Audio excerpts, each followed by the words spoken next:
നഖം spoon shape പോലെ കുഴിഞ്ഞിരിക്കുന്നത് കാണാം ചിലവർക്ക്.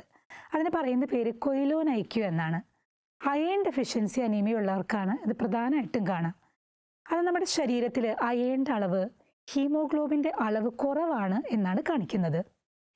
ചില സമയങ്ങളിൽ നമുക്ക് കാണാൻ പറ്റും നമ്മുടെ ഈ നഖം ഇങ്ങനെ ബൾജ് ചെയ്തിരിക്കുന്നത് കാണാം. അത് പ്രധാനമായിട്ടും കാണുന്നത് ശ്വാസകോശത്തിന് അസുഖമുള്ളവർക്കാണ്. അമിതമായിട്ട് പുകവലിക്കുന്നവർക്ക് കാണാം. ലിവർ, ഹാർട്ട് അസുഖമുള്ളവർക്കും ഇത് കാണപ്പെടുന്നതാണ്.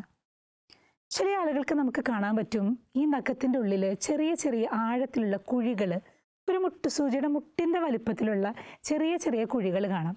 ഇത് പ്രധാനമായിട്ടും കാണുന്നത് സോറിയാസിസ്, എക്സിമ പോലെയുള്ള സ്കിൻ ഡിസീസസ് ഉള്ളവർക്കാണ് പ്രധാനമായിട്ടും കാണുന്നത്. ചില ആളുകളിൽ കാണാൻ പറ്റും നമ്മുടെ നഖത്തിന് ഇങ്ങനെ നീളത്തിലുള്ള റിഡ്ജസ്, കളർ വ്യത്യാസം ഒന്നും ഉണ്ടാവില്ല, നഖത്തിൻ്റെ അതേ കളറിലുള്ള റിഡ്ജസ് കാണാൻ പറ്റും. അതൊരു 40-45 ഇയേഴ്സിന് മേലെയുള്ളവർക്കായിരിക്കും പ്രധാനമായിട്ടും കാണാം.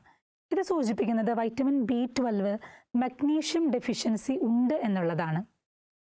നമുക്ക് കാണാൻ പറ്റും നമ്മുടെ ഈ നഖം വളരെയധികം സോഫ്റ്റായിട്ട് വരിക, പെട്ടെന്ന് പൊട്ടിപ്പോവുക.